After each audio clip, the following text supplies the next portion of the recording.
G'day. How's it going? What do you know? Strike a light. Just interviewed Finn Kelly, someone that I've been wanting to meet for a while. I'm sure most people, if not everyone, would know of the Wealth Hansers, and he was one of the founders there, along with Sarah. And they have built a very interesting business. I think they're kind of the trailblazers of the millennial style of advice, the coaching. Which is, essentially what XY Advisor has been in search of since its inception, which is, what kind of advice can you give besides or beyond the investment piece? And we have a really good discussion. He's definitely done a lot of things in the financial advice space, and we cover a lot of it. We talk about he actually walked across Spain, which is hilarious because that's kind of like a prompting question that we give all of our guests as to, give us an interesting story and theorize this.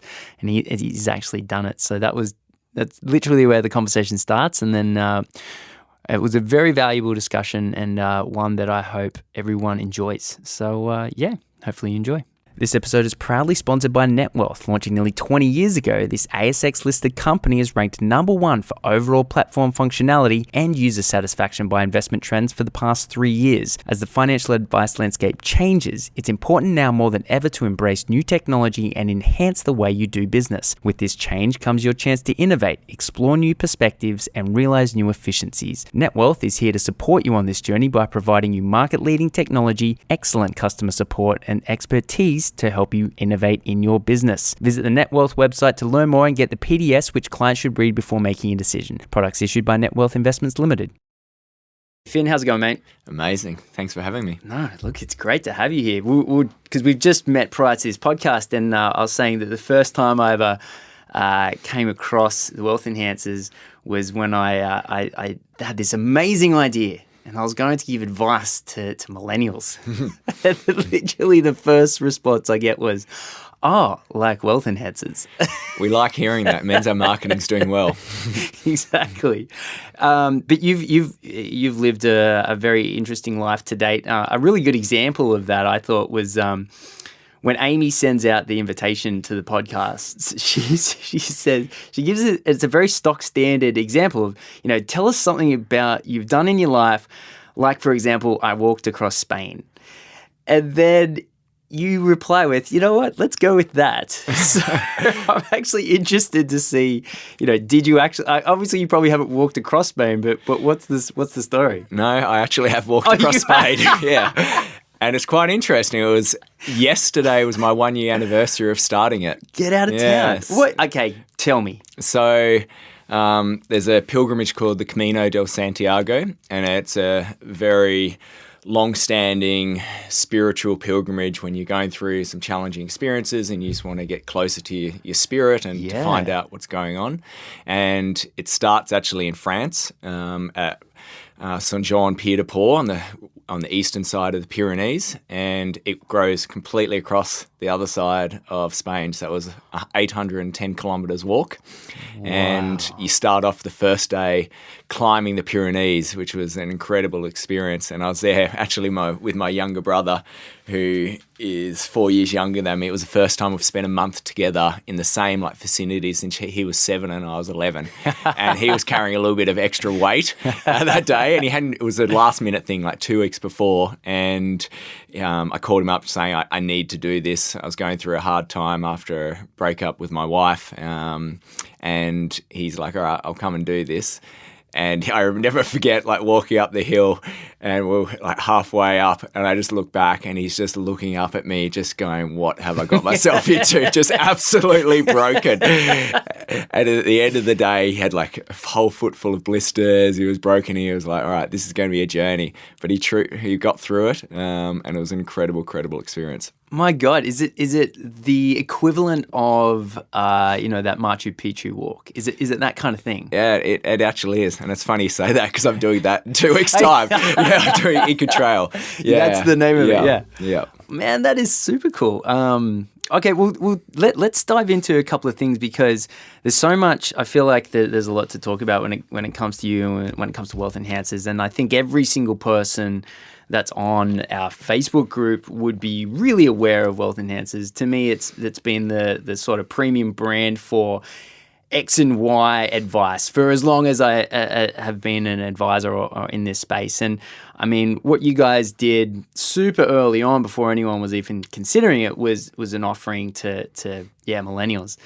And man, what you guys, I mean, from an outside looking in, it was you hold these parties, and then there was you were doing there was some sort of accounting offering in there as well.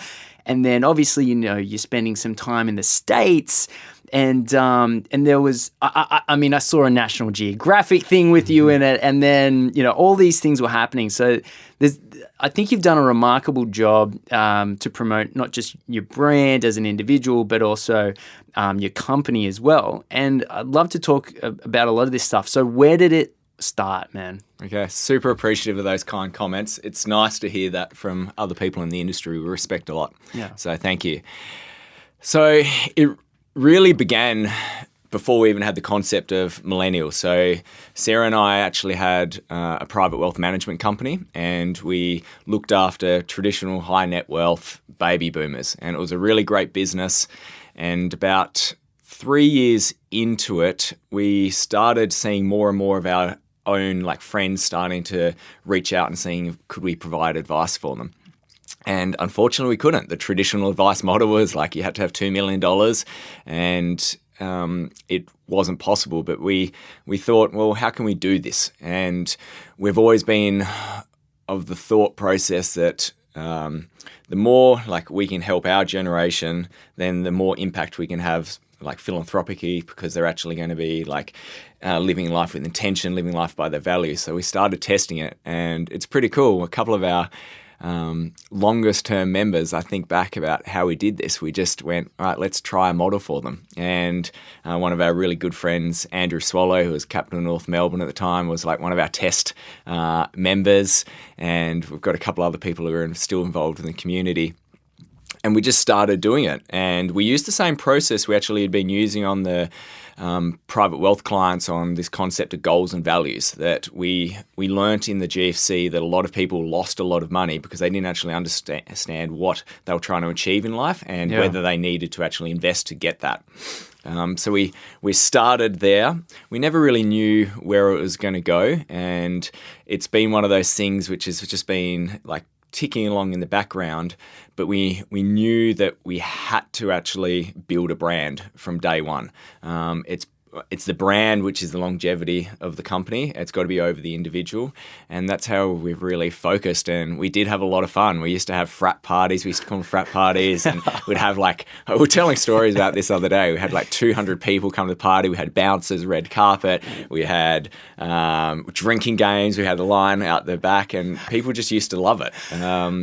But we've definitely evolved since then. We've now we're not there. We still have fun, but we're more of a online virtual company as well. Yeah. And then and so talk to me about how you sort of built a different view of financial advice. Mm-hmm. So what we actually learned, we looked in what is it that people really needed. And investment advice and structuring, it's all well and good, but you could set this great plan and then they go away, and then a year later they haven't actually progressed. And we soon learnt that it was all about the coaching and the behavioural changes in their actual attitude. So we went, well, we have to be a coaching firm, not an advice firm. And advice is great. It's one element. But when you think about someone's coming in as a millennial, often we have sort of three people. They come in, they might have 20 grand of debt, or they may have maybe $20,000 sitting in the bank, or they've actually done quite well and they've got 250 grand in the bank, or they might have bought a property. And at that point, no matter how much advice you do, you can't really change their life overnight. Where people coming in with a few $1 million, I always used to be able to go, all right, do this one bit of advice and you can make $100,000 extra. But with millennials in those situations, you can't. But by constant behavioral coaching, these little things add up. And like I just did an article about from little things, big things grow. And that's what we see with behavioral coaching. Like if you can just go, all right, well, maybe if you're aware of where your money's going, you may spend a little bit differently. If you are more focused about goals which are in line with your values, you'll be more disciplined. And then making sure that you optimize constantly, going, well, you can add an extra $50 into your share portfolio this month.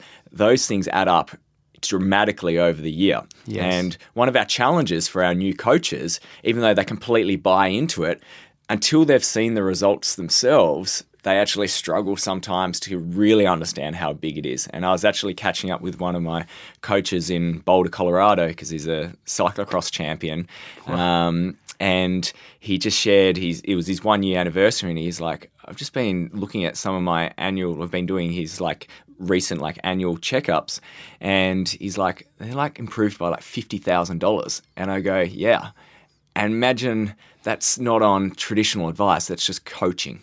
Yeah, that's super cool, man. So you get this idea in your head that you and Sarah wanted to start a different type of advice. It turns into a behavioral coaching and different style of advice because of different life stages. What are you doing, or what were you doing, and what have you found that works well in the client acquisition piece? Mm-hmm. So I think the reason why everyone knows our brand is because we've actually focused on building the brand. So it hasn't been about individuals, it's about being the company, and we want to be the go-to company for millennial advice education. So we've always been very heavy on the advice piece and giving away really great content and making sure that they feel comfortable by the time they actually get to us, that they know what they need. One of our biggest challenges launching this business was that there was no one providing advice to millennials at the time. So we actually create a product, create an industry, and then create a whole educational piece. And I don't recommend that for anyone. It's a nightmare. So we've spent millions of dollars over the years just getting to the point where we're at now. And it's funny, people often talk about competitors because there's a lot of people popping up now and what you guys are doing and encouraging more and more. Yes. And we're finally, yes, now we can start talking the same language and educating this generation, which traditionally have never sought advice before. Yes. So that's been a really interesting journey for us. So the more we educate, make them feel comfortable. We've spoken about the community side of things. So we really see our membership is broken into 4 parts. So there's the great advice part. Yep. There's the coaching and accountability. There's the financial hygiene, which is the admin side of it, making it easier and more efficient. And then the community. And you actually need all 4 parts to be able to build financial wealth. Me, if I think back to when I was advising, which is a couple of years now, but one of definitely the big changes that I saw between, a pre-retiree or a retiree and a millennial a client, was that the baby boomers were really attracted to stuff, things, acquisition items, assets, cars, toasters, family houses. And the millennial clients were interested in experiences and owning less things and they were being more mobile. But at the same time, it was my responsibility to make sure that their financial future was looked after, even while they were out there gaining what their view of a better life was. And so a lot of this came down, in my findings, was to do with cash flow. Did you end up doing much stuff around cash flow? From day one, we did cash flow. So that was the missing piece that we saw in the advice industry. Is we would do so much on the data that the client back then would provide us. We now call our clients members. Yes. But they would provide us this information, and then 6 months, a year down the track, and you're like, why aren't we actually there? It's because they didn't know their real information. They didn't know where they were spending money. Yes. So we were very early adopters. We actually, when a zero first came out for the counting, we actually created our own cash flow modeling on there, and then they launched their personal advisor cash flow off that, and we actually won their award. It was very time expensive, and that was another big investment. And then it was really exciting when now these companies like MoneySoft have come out, and it's actually enabling us there. So we see cash flow as the ability to see live information and correct behavior very quickly. Yeah. one of the things that we were talking about just before we started the podcast was positive psychology.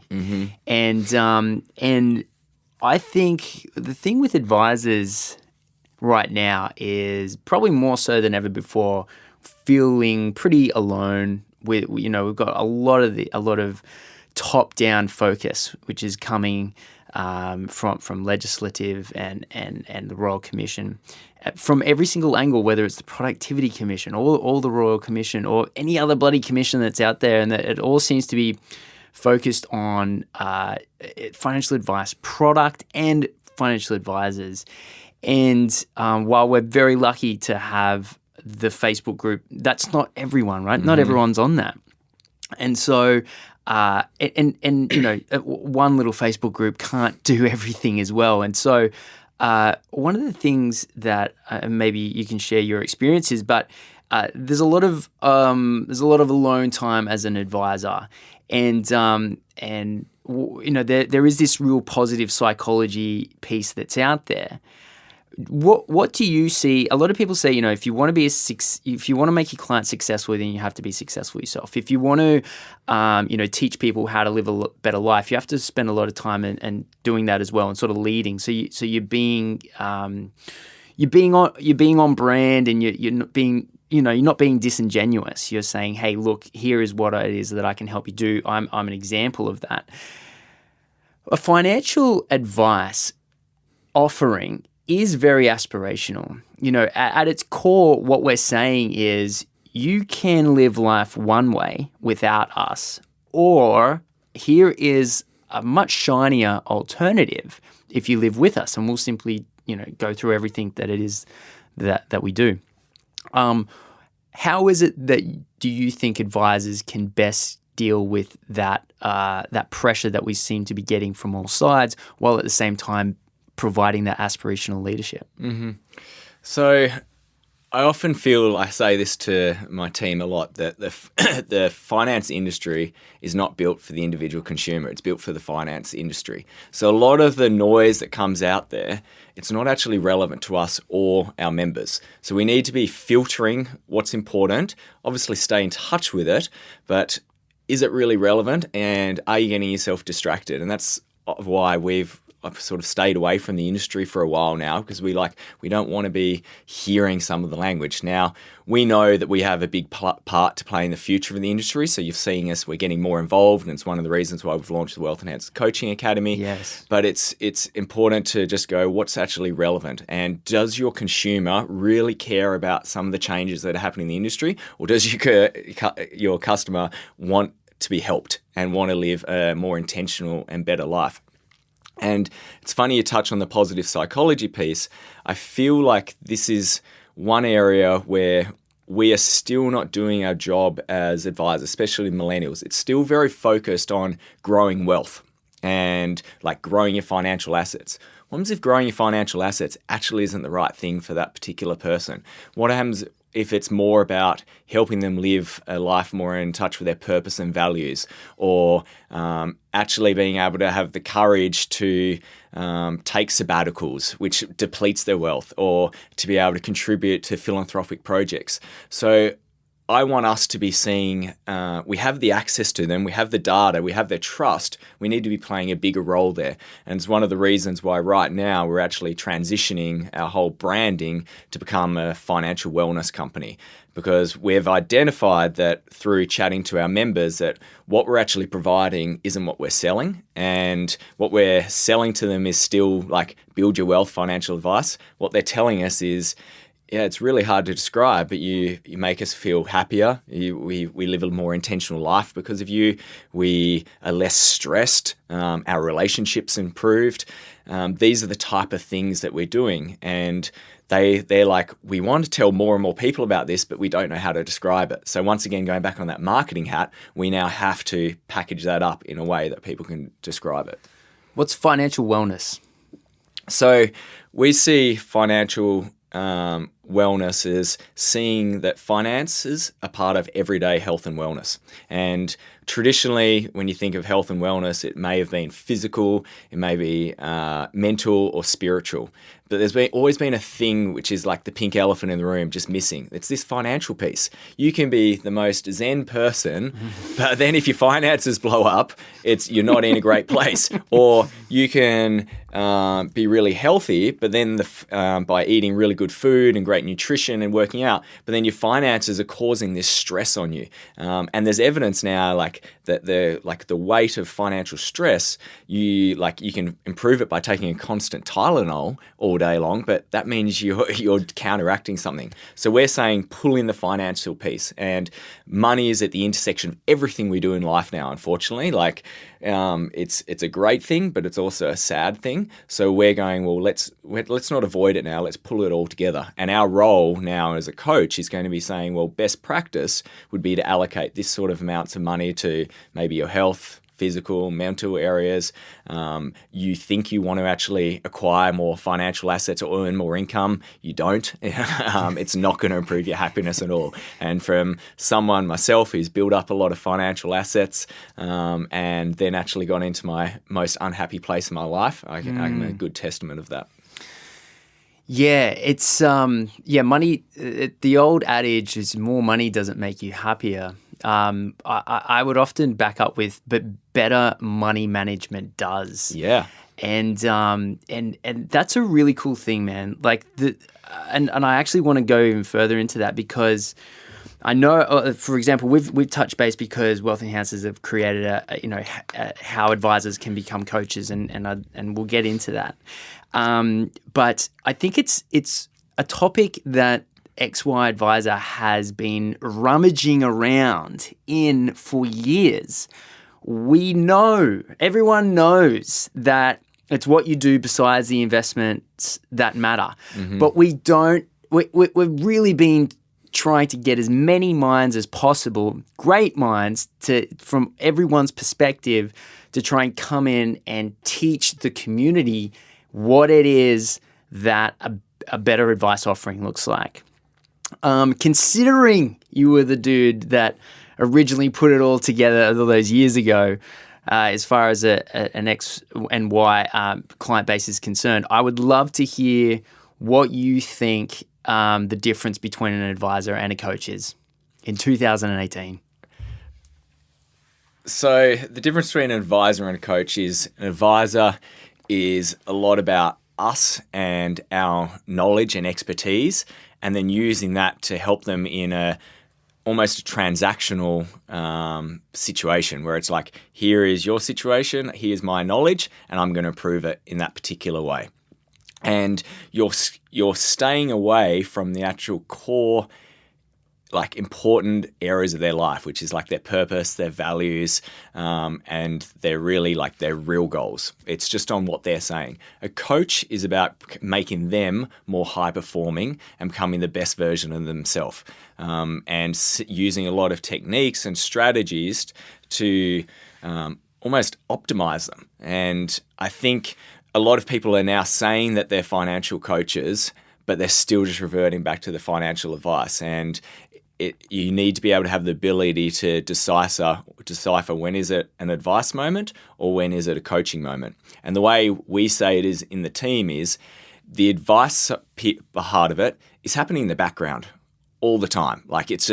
There's constant advice. We're looking at the numbers and we're optimizing. The coaching is in the face-to-face sessions, which we do over video, where you're interacting and you're actually picking up on them as humans. And often the coaching session will identify that the advice that you thought was the best thing for them is actually the worst thing for them. Damn, man. What do you're going to have to give me more. What do you mean by that last sentence? So I always say, when people will go, oh, what can I do with my finances? If you provide me the numbers, I can give you an amazing strategy. But that strategy, which may be telling you, well, buy this property, keep earning this income for this amount of time, doesn't even take into account what's important to them, or their health side of things, or their spiritual desires.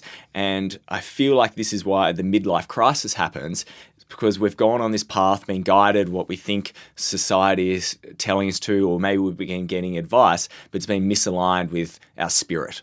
And it's the coach to be able to identify by getting to really know that person, yeah, this advice isn't actually the right thing for you. Right now, you should not be buying that property. Like you need space to be able to decide whether you want to go on a sabbatical or to change roles. And you think you want that, I don't know, that materialistic object, you actually don't. So that's the challenging role, and it takes time to be able to learn when to be able to do that, and also to have the conviction to be able to call out a member in that situation. Yeah, it's a weird thing, isn't it, when you're pushing back against people who have. Sometimes people have really focused life goals. Like a lot of people don't, but then some people do, and then they're really focused, and then they're really focused on money. At least I've noticed, and so. I remember giving advice to a couple of younger clients that had gone off and built a career, and then they'd gone back and done medicine, and then they were just about to start receiving a salary. And, you know, they wanted this car and they wanted this house. And I said, you went from a decent income and then you really dropped down, and now you're preparing yourself for a decent income again. I said, but look at the growth that you're expected to see your income make over the next sort of 3, 4, 5 years. You know, you've got actually a pretty steep trajectory in med. I said, why would you burden yourself with, you know, these assets and these loans just when you're finally finished what it is that that you want to do? You know, you've just spent 4 years in stuck with your head stuck in the books. The answer isn't right now getting all of the materialistic stuff. The answer is right now, you know what? Hire a beach house. Yeah.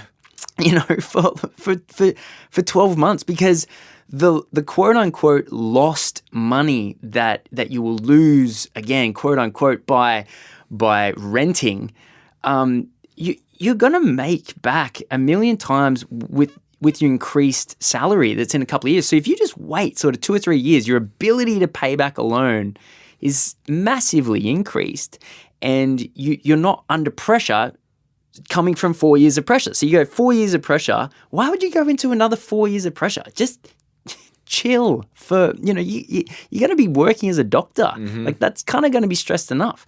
And yeah, I can sit here happily and say that he sends me, you know, every couple of months, even still now, every couple of months he just takes a picture from his balcony. He's living on the beach on the Central Coast. It's so good, man. And it's stuff like that. I've got clients or old clients that live all over the world now, and it was that kind of advice. You know, it's amazing to hear. But I was still doing it without a codified way, you know, like I kind of created a framework, but even in the last couple of years, it's really taken another step. And I feel that now with the Royal Commission coming in, this type of stuff is becoming louder and louder louder.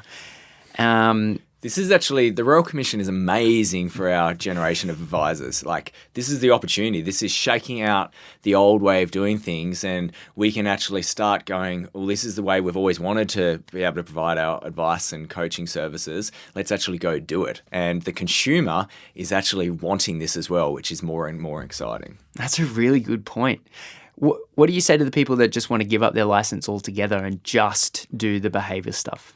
It's really interesting. I've been looking at it more and more, and it's something because we're considering going into US, into America, and I was like, maybe that's how we actually approach the American market to start with. Don't advise on the investment side of things.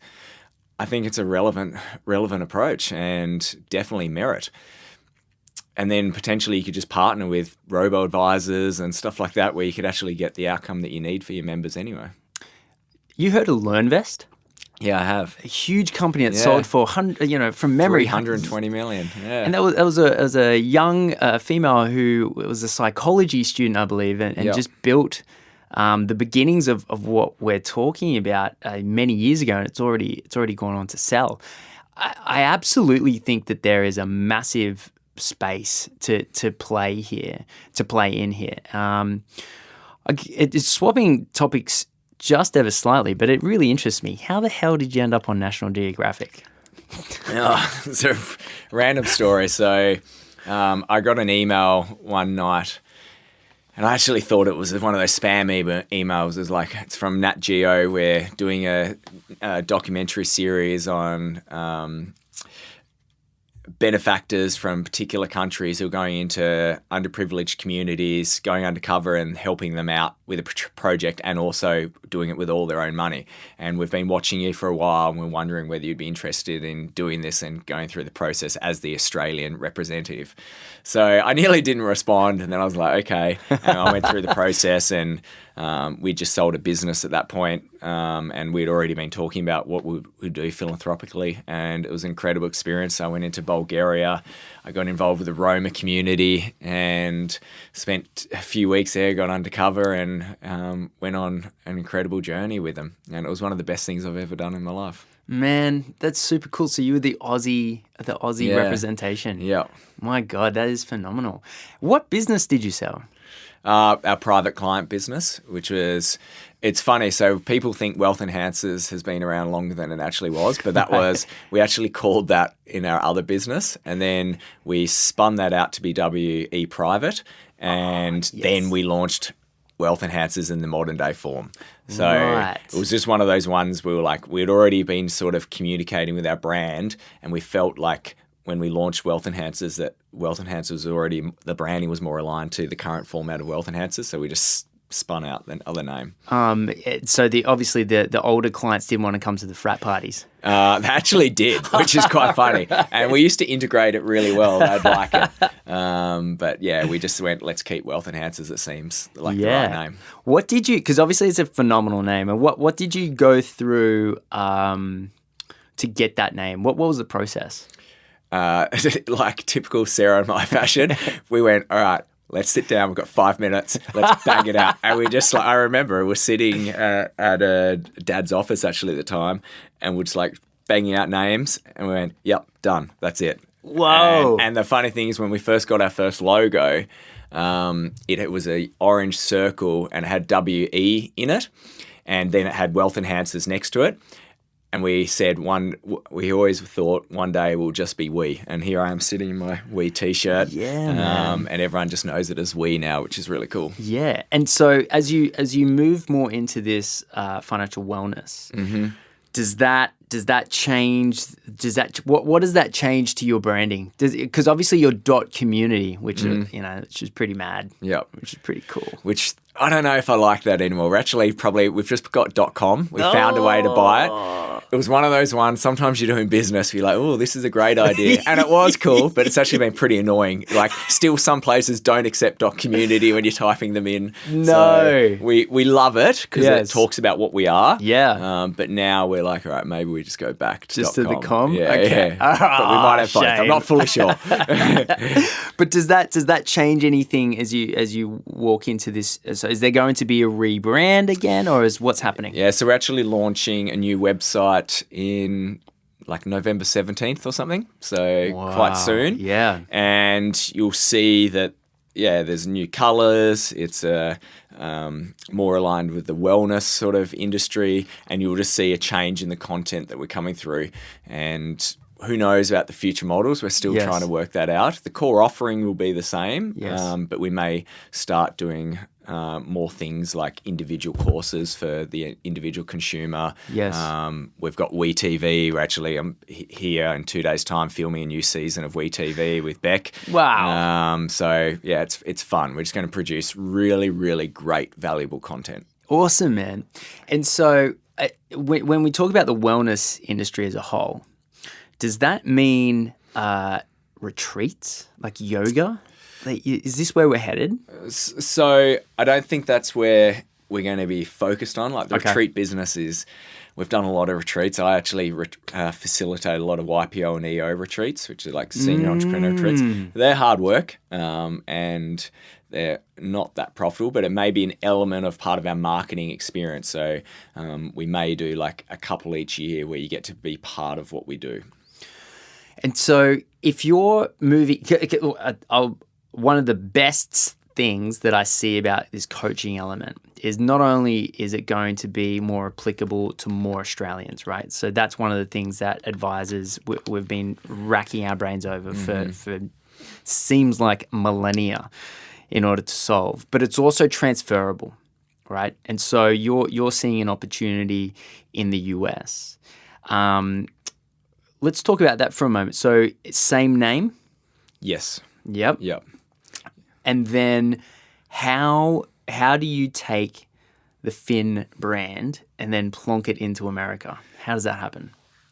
Well, I'm quite lucky because I have a large network through Entrepreneurs Organisation and YPO. So I've got a big community there. And it's funny, Americans, like, they love things like this. Like, they're all about how to be more positive and live a more optimistic life and flourish. So they've actually been seeing our brand over there because of the work we've been doing over there just in different avenues. And they're like, when are you guys bringing this here? So it's been more out of demand that we've been thinking about it. And I think the way it would be more positioned is probably maybe more of a online content platform where we're just producing really, really great content. And we might be in that industry trying to reach the masses rather than what we're doing here, which is quite niche. It is crazy when you think about the sheer scope and size of the American market. Anyone, I mean, I sound way too naive here, but essentially if you can get such a small percentage of engagement and take up in the States, you're sitting pretty. It's actually super true. Yeah. Like, it's scary. Like, we go over there because I work with so many entrepreneurs, and you find out that they're a $350 million business by producing just hog farms, like just the buildings for the hogs to sleep in at night. Every day I find out, wow, so you just did one thing right and then you replicate it in 1,000 cities across America. There's just more opportunity. But it's also a tough market as well. In Australia, it's quite easy to get known very quickly, and there's a lot of trust there in the brand as well. I have noticed, because I went to FinCon a few years ago, that simply by opening your mouth, you get a crazy reaction. I remember signing up for FinCon and I said, I'm just registering here. And they said, oh, can you say that again? Oh, yeah. And I said, I'm registering. They're like, oh, that's amazing. And it doesn't stop either. I couldn't believe it. But, I mean, so with all that in mind, is there a way, do you think you could achieve cut-through? I don't know if we need to achieve massive cut-through. I don't think we need to be the biggest, but I definitely believe we can have success. And it might be the Wealth Enhancers Coaching Academy, which enables us to actually have cut-through first. Yes. So go over there. Like, we think we have advisors. Like, there's more advisors in Wells Fargo than they have we have in the whole of Australia. Wow. So the reason why we launched the Coaching Academy originally was we're very focused on our purpose, which is to enable millennials to become more financially free, driven by their goals and values. And we're going through this process of becoming a teal organization, which is the next business management strategy for businesses. And it's all about built on 3 concepts, which is evolutionary purpose, a concept of wholeness, and then self-managing teams. And it's basically about that. There's no hierarchy, you're driven by a purpose, and the company just keeps on growing over any individual. And we're looking at our purpose, and we're doing really great things, but we can only have so much impact on our own.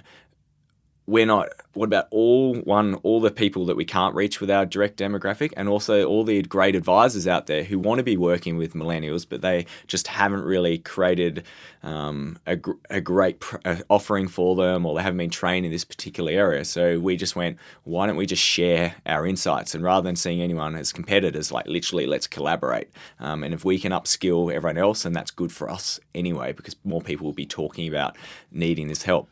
So that's how we started it, and we just finished our 3rd one literally yesterday, 3rd for the year, which was super exciting, and it's evolved just in a year. It's now, we now even send our own Wealth Enhancers coaches there because they're just constantly upskilling, and we've just seen, like, one coach who's been with us for 5 years, our original coach, she just had her best quarter because she went to the weaker last quarter. So it's exciting in that manner.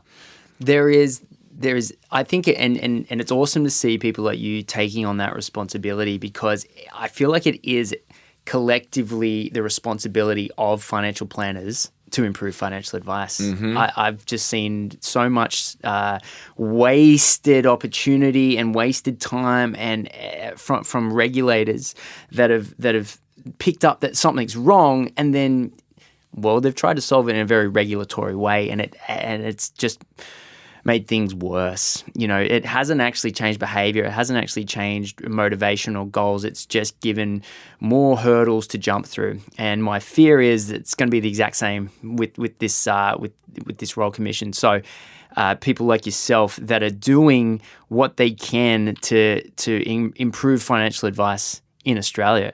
Man, it's awesome. It's awesome Thank to you. see. Well, we're just like leveraging off you as well. And I think more of us just need to keep collaborating and just sharing insights and sharing content. See what people are doing in America, see what people are doing in other countries, and learn and share, and we'll just all increase. And I always like to say, like, we'll raise the collective consciousness. And that's exciting. Absolutely. And ultimately, who benefits? The consumer. And that's what's the most important part. Yes.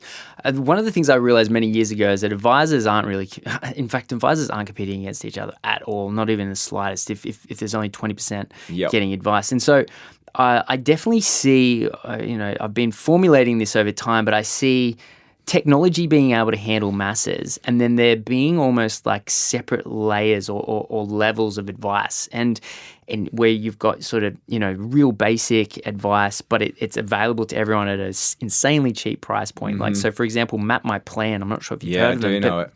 $3 a month or something, you know what I mean? So for $36, you can get a real basic financial plan. It's amazing. Which is brilliant, right? And then you're going to have those people that are the young families that just want that sort of really basic traditional advice. And then I think a place that financial planners will live in is this super bespoke. We are, in my opinion, a long time away from an AI that can handle really discovering what it is to be human, right? And then help someone do that human piece well. Yeah, this whole thread of robo-advisors, I'm like, all they're doing is just exactly what platforms have been doing, but just more efficient. They're going to be our friend. And we're actually seeing that in America, some of the studies out there now, that there's been price deflation potentially on the amount of fees that advisors can charge, but they're actually running the same profit margin because their technology has enabled them to run more efficiently. So I wouldn't see robo-advice as a threat. And if anything, you're seeing robo-advisors suddenly realizing that, they're not growing as fast as what they thought. And they're now trying, because the consumer still wants actual direct human content. And now they're trying to work out how do they pivot to not going to the end consumer, but being direct through advisors. So we're starting to see the first wave of robo-advisors actually go under because they're running out of funding. Yes, it's an interesting thing. I mean, I first heard about Betterment and Wealthfront, I guess, back in 2013, it would have been. And the whole industry was, oh my God, they can invest ETFs after asking a risk profile. I thought, if you're worried about that, what has been your value prop? I know. It's interesting to see. And then eventually they end up putting on financial planners, hilariously.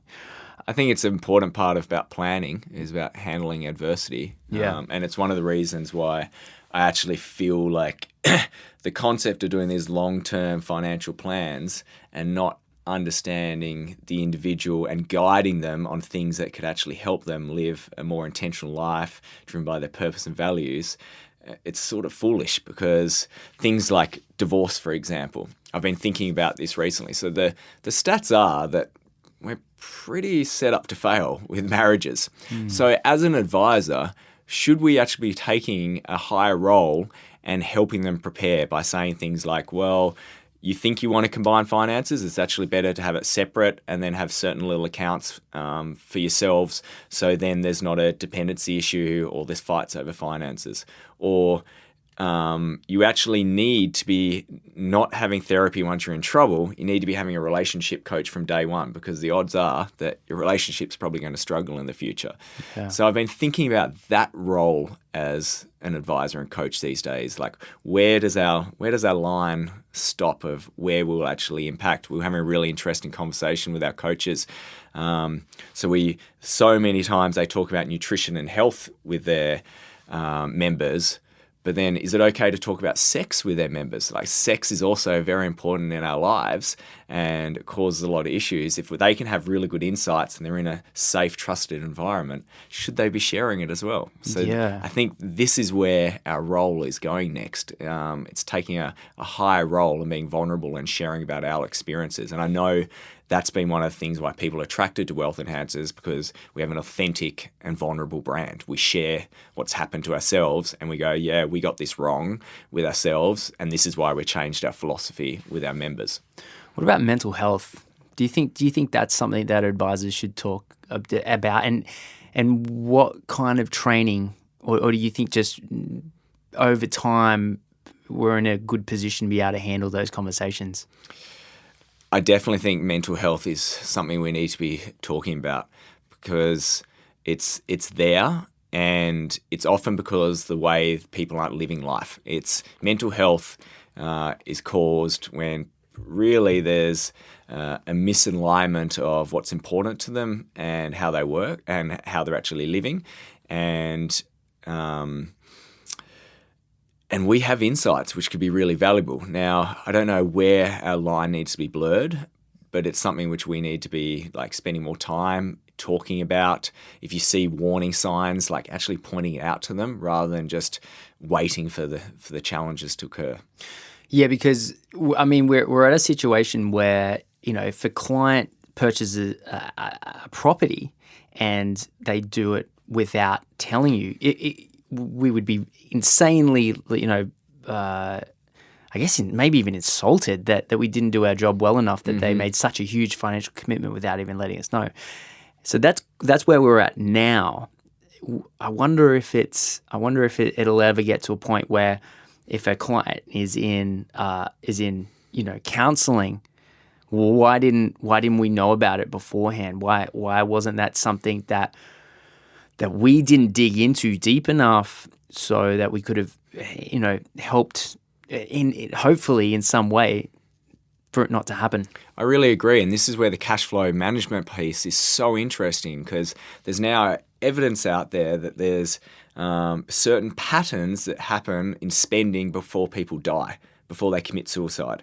So we have that data. So are we not doing our service by looking at this data and actually understanding these triggers? I think Zurich just brought out a really interesting white paper on it, actually, which covers some of these topics. So if we see these things, we need to be able to go, all right, warning bells, let's have these conversations and actually have professionals, because there is a line as a coach where you've gone to an area where we're quite broad, but then certain times you need to actually go get specialists involved. And it may be like, all right, warning bell, here's our direct person to speak about for psychological help. Yeah, I've never heard that before, but it makes perfect sense. I remember many years ago there was an issue with some supermarket figuring out that a woman was pregnant before she did, because of the big data. They knew what she was ordering, which freaks me out, that how predictable people are. But yeah, right. I guess there would be triggers. Oh, wow. I hadn't even considered that. I mean, is that the next step for the software that we're looking to use? I do. And there's other ways you can do it as well. So we've always seen, like when we had, like we've got a number of AFL players working with us, and we could tell when things were going wrong in their like football career, because there would suddenly be big clothes spending or gambling or blowouts, and we had that information. We'd call up like and just ask them like, are you going okay? What's happening? And they're like, oh, I'm thinking I'm getting dropped, and you find out these things. So we're already playing that role. Yeah. So it's time to, rather than be like scared of it, step into that role and help them, because ultimately that's what we're trying to do, isn't it? We're trying to help them live a more flourishing life. Yeah, man. Finn, mate, thank you so much for coming on. If people want to reach out and learn more, how's best to contact you? So we're pretty open. On our website is really good, wealthenhancers.community. I'm strong on well, I'm actually not that strong on Facebook, but I respond to messengers. Like I use that as my global connection. And yeah, we're all over social. And I'd encourage you to start using our tools for your members as well, like for your clients as well. Like we have free courses. Yeah. We've got WeTV. We've got a lot of content, and we actually use a lot of other advisors' content as well. When we see they've written a better article, we just go, here, use this, rather than reinventing the wheel. Yeah, that's a really good point. And for everyone listening, the Wealth Enhancers course should be up and running on the xyadvisor.com learning platform. So, mate, thank you for coming in, and it was great to have a chat. Absolute pleasure. Cheers, Thanks man. so much.